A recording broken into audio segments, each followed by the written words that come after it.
কারওয়ান বাজার সার্ক ফোয়ারার সামনে সড়ক অবরোধ করে বিক্ষোভ করেছে নির্ধারিত সময়ের মধ্যে মালয়েশিয়ায় যেতে না পারা কর্মীরা। রবিবার এই বিক্ষোভের ফলে প্রায় 40 মিনিট বন্ধ থাকে কারওয়ান বাজারের মোড়ের রাস্তাগুলো। পুলিশ এসে প্রবাসী কল্যাণ মন্ত্রণালয়ের কর্মকর্তাদের সাথে আলোচনার কথা জানালে রাস্তা ছেড়ে পান্থকুঞ্জ পার্কে অবস্থান নেন বিক্ষোভকারীরা। আরও জানাচ্ছেন শাহেদুজ্জামান সাকিব। নায়াসিনামাইড ও স্যালিসাইলিক সমৃদ্ধ লিলি ফেস ওয়াশ যা ফেসের ডেড স্কিন সেল দূর করে দেয় দ্বিগুণ ফাস্টার ব্রাইটেনিং। মালয়েশিয়া সরকারের ঘোষণা অনুযায়ী ভিসা পাওয়া কর্মীদের দেশটিতে প্রবেশের শেষ সময় ছিল 31 মে। নির্ধারিত সময় পার হলেও 17,000 শ্রমিক মালয়েশিয়ায় যেতে পারেননি। এ বিষয়ে সরকারকে কার্যকর পদক্ষেপ নেয়ার দাবিতে বিক্ষোভ করেন তারা। কারওয়ান বাজার সার্ক ফোয়ারার সামনের মোড় অবরোধ করেন শ্রমিকরা। এ সময় সড়কের দুপাশে 40 মিনিট যান চলাচল বন্ধ থাকে।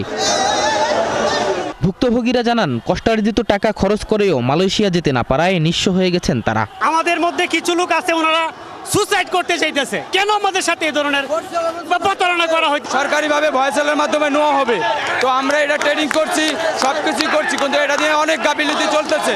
আমাদের ভয়েসেল থেকে দাবি করছে যে 1,62,500 টাকা লাগবে।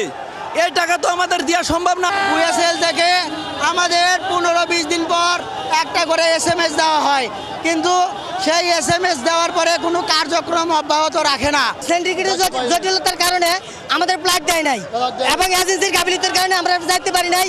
আমাদের 5 লাখ, 5.5, 6 লাখ টাকা দেওয়া আছে অলরেডি। পরে ঘটনাস্থলে পুলিশ এলে বিক্ষোভকারীদের সাথে আলোচনার চেষ্টা করে। পুলিশ প্রবাসী কল্যাণ মন্ত্রণালয়ের কর্মকর্তাদের সাথে আলোচনার জন্য 8 জনকে নিয়ে গেলে রাস্তা ছেড়ে পান্থকুঞ্জ পার্কে অবস্থান নেন বিক্ষোভকারীরা।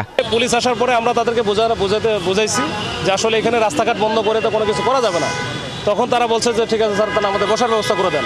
আমি ওদের কাছ থেকে 8 জন প্রতিনিধি নিয়েছি।